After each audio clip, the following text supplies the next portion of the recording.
Hi guys, यहाँ पे हम दो टॉपिक पे चर्चा करेंगे। एक टॉपिक जो आज का न्यूज़ आर्टिकल में बताया गया, जिसमें बोर्ड के जो ऑफिसर है वो यहाँ पे क्या अफसर बोलते हैं, ठीक है। और एक दिन पहले यहाँ पे सीबीएसई बोर्ड से यहाँ पे एक्सपर्ट ने यहाँ पे अपनी राय भेजी है कि उनको कैसे बोर्ड को पेपर को कराना चाहिए और क्या क्या यहाँ पे चीज़ों को देख करके नज़रअंदाज नहीं करना चाहिए। उन टॉपिक को यहाँ पे बताया गया, तो दोनों पॉइंट आपके लिए इंपॉर्टेंट है।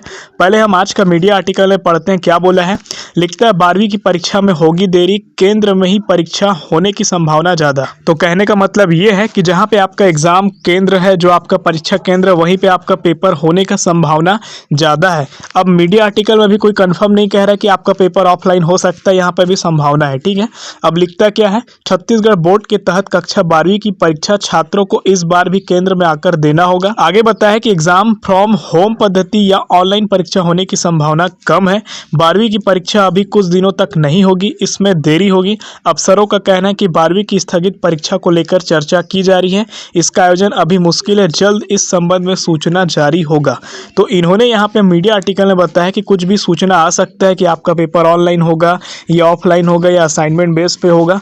तो ये सब सूचना आ सकता है कुछ दिन बाद। अभी बैठक चल रहा है, मंथन यहाँ पे कुछ चीज़ों पर हो रहा है, लेकिन यहाँ पे संभावना जताया गया है जैसे आपका पेपर ऑफलाइन हुआ था वैसे आपका पेपर होने का चांस है यहाँ पे ज़्यादा, उस टाइप का पेपर लेने का ये यहाँ पे बताया है। बाकी आपको पता है 3 मई से पेपर होने वाला था, जो कि पोस्टपोन्ड है। अब नेक्स्ट जो आर्टिकल है, इसमें समझना आपको है कि एक्सपर्ट ने यहाँ पे क्या राय यहाँ पे दिया है, सीबीएसई को क्या उन्होंने बताया है।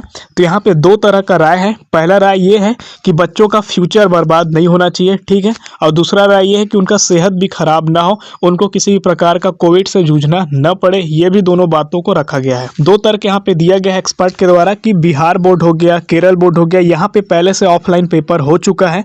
अब यहाँ के बच्चे किसी भी यूनिवर्सिटी में अगर एडमिशन लेते हैं सेंट्रल लेवल पे, ठीक है, या किसी भी जॉब में अगर वो फॉर्म भरते हैं, तो उस केस में वहाँ पे क्या होगा कि वहाँ पे जो भी अथॉरिटी है, जैसे यूनिवर्सिटी आपको एडमिशन देगा, तो वो सोचेगा कि जो बच्चे का पेपर असाइनमेंट बेस पे हुआ है उसको हम सीट दें, या जो बच्चे का पेपर ऑफलाइन हुआ है उसको हम सीट दें।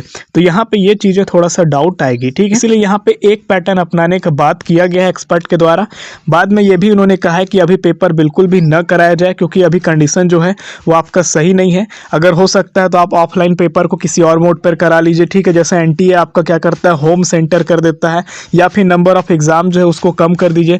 मान लीजिए आपका 6 ठो पेपर है, 5 ठो पेपर है, तो उसका कम भी कर सकते हैं क्या। इस सब चीज़ों का एक्सपर्ट ने यहाँ पे राय दिया है। लेकिन इनका कहना यही है कि 12वीं के बोर्ड को इतने हल्के में नहीं लेना चाहिए, क्योंकि यहाँ पे इनको अगर ऑनलाइन सब चीज़ें कर दी, सब चीज़ें अगर वो कर दिया, तो बाद में कल को इन बच्चों को फ्यूचर में दिक्कत ना हो। कल को कोई वैकेंसी अगर ये फॉर्म भरते हैं जॉब के लिए, तो वहाँ पे ये ना बोले कि आपने ऑनलाइन पेपर दिया है, आपको जल्दी जॉब नहीं देंगे। जो ऑफलाइन पेपर दिया उनको जॉब आसानी से मिलेगा।